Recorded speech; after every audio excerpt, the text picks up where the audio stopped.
دعا کریں کہ آپ کبھی وہ زہریلے انسان نہ بنیں جو اپنے تلخ رویے سے دوسرے کے دل پہ ایسا گھاؤ چھوڑے کہ وہ خدا کے آگے آپ کی وجہ سے صبر مانگنا شروع کر دے۔ سورۃ الشمس میں اللہ 11 قسمیں کھانے کے بعد فرماتے ہیں، بے شک وہ کامیاب ہو گیا جس نے اپنے نفس کو پاکیزہ کر لیا۔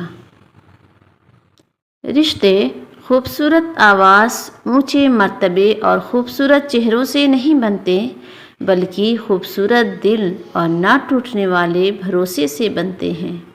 میں نے ہر کڑواہٹ چکھی ہے، سب سے کڑوی چیز لوگوں کا محتاج ہونا ہے۔ اگر تم ٹوٹ کے بکھر چکے ہو تو اللہ تمہیں ایسے سمیٹے گا کہ جیسے تم کبھی بکھرے ہی نہیں تھے۔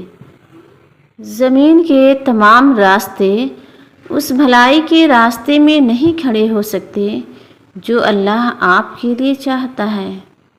اگر کوئی کہے آپ سے کہ میرے لیے دعا کرنا تو واقعی کرنا، نہ جانے دنیا اس کے دل پر کتنی بھاری پڑ رہی ہو۔ یا ربی، ہر اس دل کو سکون عطا فرما جو بڑی بے سکونی سے تجھے پکار رہا ہے۔ اصل خوش بختی یہ ہے کہ آپ کا نام روزانہ کسی کی دعا میں شامل ہو اور آپ کو اس کا علم بھی نہ ہو۔ اور اللہ جب عطا کرنے پہ آتا ہے تو کیا دنیا کے لوگ، کیا دنیا کے اصول۔ سنو، جب دنیا والے تمہارا دل دکھائیں تو بس اتنا کہا کرو، وَأُفَوِّضُ أَمْرِي إِلَى اللَّهِ، اور میں اپنا معاملہ اللہ کے سپرد کرتی ہوں۔ پریشان مت ہوا کرو، ساری آزمائش انہی کے لیے ہوتی ہے جنہیں اللہ پاک نے اپنے کن سے نوازنا ہوتا ہے۔ فَتَوَكَّلْ عَلَى اللَّهِ، اللہ پر ہر چیز ادھوری ہے، مکمل صرف اللہ کی ذات ہے۔ جو صبر کرتے ہیں اللہ انہیں اپنی رحمت سے نوازتا ہے۔ نیک کوئی نہیں ہوتا، بس اللہ کی ذات عیب چھپانے والی ہے۔ اللہ کے ڈر سے ایک گناہ چھوڑنا لاکھ تہجد اور نوافل سے بہتر ہے۔ قبولیت کی دیری میں اللہ کی آزمائش پوشیدہ ہے۔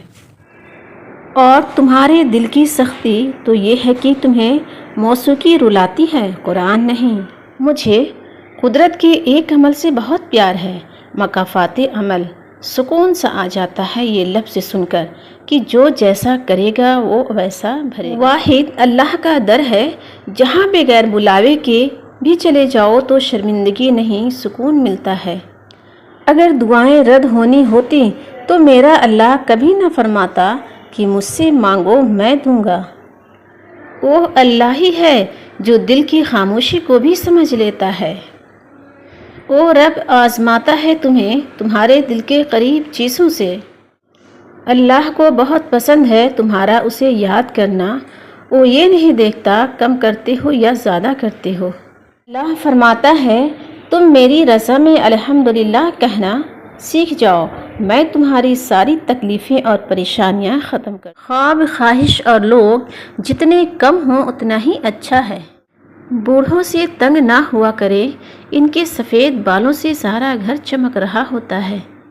بعض اوقات روح میں ایسا کچھ ٹوٹ جاتا ہے جسے 1000 بار معافی مانگنے سے بھی جوڑا نہیں جا سکتا۔ صبر کوئی کمزوری نہیں ہوتی، یہ وہ طاقت ہے جو ہر کسی میں نہیں ہوتی۔ نفرتوں کا اپنا کوئی علاقہ نہیں ہوتا، یہ ہمیشہ محبتوں کی سرزمین پر قبضہ کرتی ہیں۔ بہت قریب سے دیکھا ہے میں نے زندگی کو، پیسہ نہ ہونے پہ لوگ پرایا کر دیتے ہیں۔ جب صبر کی عادت لگ جائے تو شکایتیں کرنے کا دل نہیں کرتا۔ تربیت اچھی ہو تو دل کسی کو ذلیل کرنے کی اجازت نہیں دیتا۔ پتہ ہے ماچس آج بھی اتنی سستی کیوں ہے؟ اس لیے کہ آگ لگانے والوں کی قیمت کبھی نہیں بڑھتی۔ اور لوگوں کو جب سونے میں کوئی عیب نہ ملا تو کہنے لگے کہ اس کی چمک آنکھوں کو تکلیف دیتی ہے۔ یہ امت انٹرنیٹ پر فدا ہو گئی، فجر تا عشاء سب قضا ہو گئی۔ بہتر ہی نہیں بہترین ہوگا جس دن رب پر مکمل یقین ہوگا۔ اگر لوگوں کی مدد کرنا تمہاری ترجیح ہے تو پھر یقین رکھو کہ اللہ پاک تمہیں کبھی بے یارو مددگار نہیں چھوڑے گا۔ منفی سوچ غلط نمبر کی عینک کی طرح ہوتی ہے، ہر منظر دھندلا، ہر راستہ ٹیڑھا اور ہر چہرہ بگڑا ہوا نظر آتا ہے۔ جب کوئی سمجھ نہ رہا ہو تو خاموش ہو جانا بہتر ہے، کیونکہ بحث باتوں کو بگاڑ دیتی ہے۔ کوشش کریں کہ نسلی لوگوں سے تعلق رکھیں، یہ ناراض بھی ہو تو عزت اور کردار پہ بات نہیں کرتے۔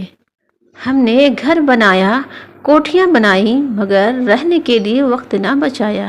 جب آپ کچھ نہیں کر رہے ہوتے تو خوبصورت نظر آنا آسان ہوتا ہے۔ امیروں نے ہی آگ لگائی ہے امیری دکھانے میں، ورنہ نکاح بہت آسان تھا ہمارے محمد صلی اللہ علیہ وسلم کے زمانے میں۔